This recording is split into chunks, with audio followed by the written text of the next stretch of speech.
So this originally wasn't my comeback video on YouTube. I was not scheduled to come here until November. I had a different video in mind, but because of how angry I am, I had to let it be heard or let it be known. Whichever one, I just have to come back. So guys, I'm here to talk about the Balon d'Or Awards 2022. So we all know that Balon d'Or is the most prestigious football award. Footballers grew up wishing and wanting and hoping and play towards winning this award at the end of every season. And we've lived through a time where we saw so many iconic players win it, so many phenomenal stars winning it. The Ronaldo and Messi era, players who had missed out during because of that era, because of how alien like those two players are. And so I have thoughts about this year's staging. So let's get right into it. First of all, I have to start with the rankings. France Football, please stop showing us the top 25 rankings. It only makes me boil inside to see players who had a phenomenal season rated lower versus players who did, I don't know, and get rated higher. And I'm never going to be happy. So please don't show it to me in trophy. I think this is the only category I'm not mad at. And I'm not gonna go on a rant because I do think Courtois deserves it, and he has been the star of Real Madrid's season, whether you like to admit it or not. He's been instrumental in the La Liga win and in the Champions League. He was just on a roll, so I cannot fault them for giving it to him. However, where I am upset and mad is in last year's decision where they robbed Mendy. He had, I won't even go into it because, wow, bringing up flashbacks, but I'm still on you, France Football, for that, by the way. Moving on, the Copa Trophy, and I think this is where the most outrage, the most upset came of the night, because Gavi won it, and stay with me here, I don't think he deserved it. No, don't get me wrong, he is a incredible player. I love watching him. He's so intelligent and he is always recovering balls, always progressing. All the words you can use to describe a midfielder, that is Gavi. However, I do think being a Barcelona player played to his advantage in winning the trophy than his actual performance over the season, because given the top 10 names below him, they had pretty better seasons than him and lost to him. I don't get it. And my ranking would have been Jamal Musiala winning the Copa Trophy. Jude Bellingham would come in second for me. Now this one, stay with me here. Saka would be in the top 3. Not many will get it, but Saka will make my top 3, and Camavinga to close it off. Anybody else but Gavi could have won and should have won. The Barca fanboys can stay mad. I don't care. Sorry. Moving right along to the women's Ballon d'Or now. Again, I love Alexia. She is one of the best players of our current generation in women's football. She's a pioneer. She is an icon, a star. There's no denying that. All the work she's done at Barcelona and with the Spanish national team.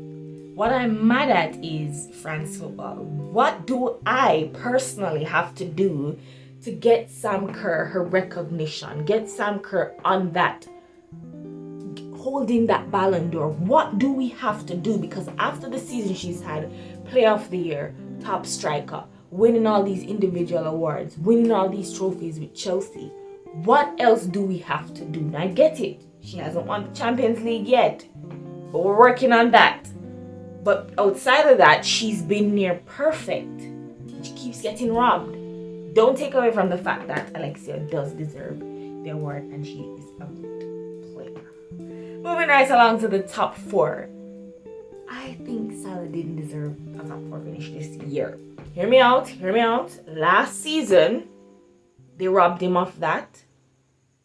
That is when he should have gotten it, and I would not complain because he was on a roll. But for this award season, I don't think so. It wasn't his best performance. It wasn't his best year. And there's too much words. Vinicius Jr. deserves better. I think the entire football nation can come together and say that he deserved a place on that podium because of the effort and the hard work and the dedication. And he was instrumental to Real Madrid's run, just as the other player. You could say he was the main man. I'm sorry, but hashtag Vinny deserves better in the comments, guys. We have to let him know that we got you out here. Mbappe should have been higher. If after the numbers he put up in Europe and League One, and I think that's what's stopping Mbappe from actually making top 5 or the podium, because of the league he plays in. And it's unfair because goals are goals, stats are stats. Like, doesn't it matter the performance? Isn't that what you guys are awarding these things about? And the rank, Mbappe deserves better. Sadio Mane is second, coming second, fully deserved.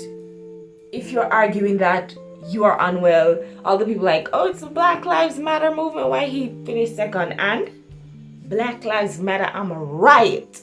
I'm gonna go to war for my boy. He deserved that. He had a phenomenal year. I've said it in previous videos. He was not extraordinary or out of this world, but he gave us a moment in time to always remember his performance at AFCON, letting his country, carrying his country on his back to let them qualify for a World Cup, also being a part of Liverpool's season. That doesn't go unnoticed, right? And the last thing in the top four that I'm going to mention is, why do they keep giving Lewandowski these cardboard awards? You have got to be kidding me. They cancelled the year when he was absolutely going to win.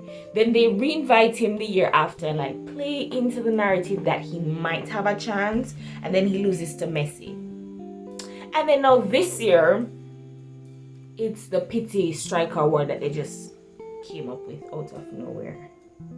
He deserves better as well. Moving along to Club of the Year. Now this is where I think no one understands what's going on. Man City Club of the Year.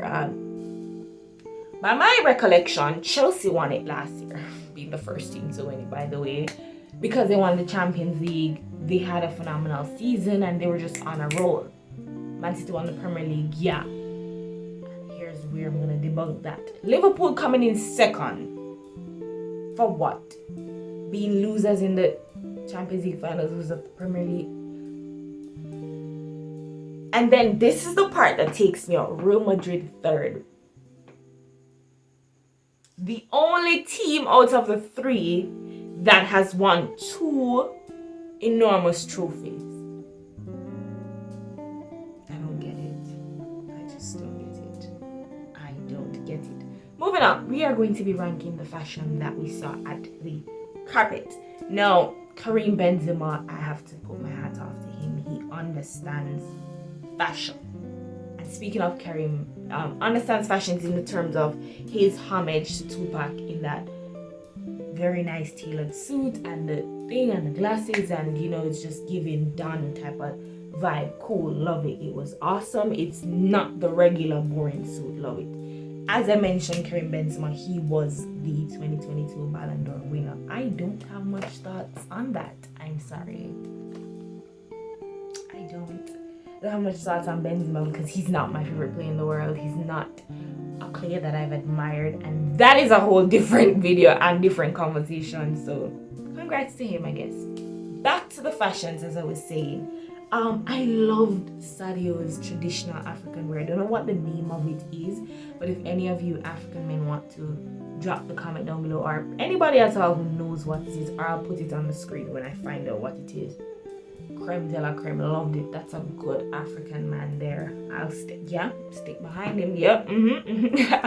Alexia looked gorgeous. The sparkles did a lot for her. It enhanced her beauty even more.